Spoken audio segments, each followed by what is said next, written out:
Hey guys, ito nga pala yung nabili ko na Inco cable cutter.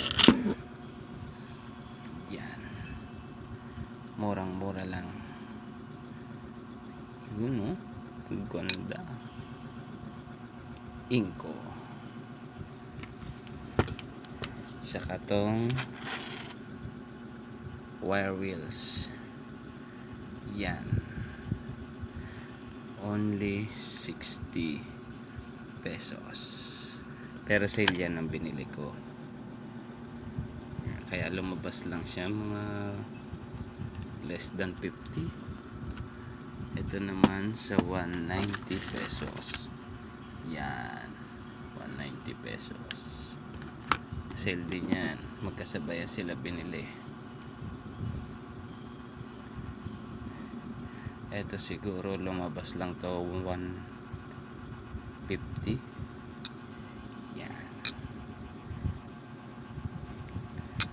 kung tatanungin niyo yung material niya kung maganda ba, meron akong nagasgas dito ayan, yung gasgas na yan, lalagyan ko sana siya ng palatandaan gaya nito. Ikita niya may tatlong tuldok, lahat ng gamit ko meron yan, pati ito.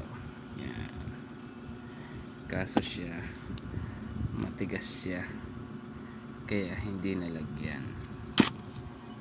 Ibig sabihin magandang materials niya.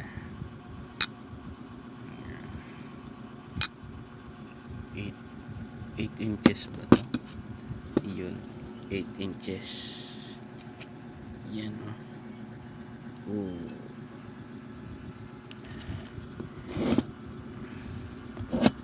maganda rin,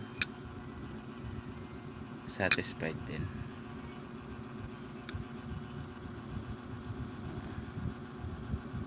Inco brand, Inco, baka naman. Yun,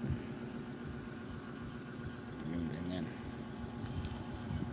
Ito maganda rin to guys, gamit na yan. Diba, gamit ko na yan, di ko lang inaalis sa lalagyan. Yun, diba, andun pa rin siya.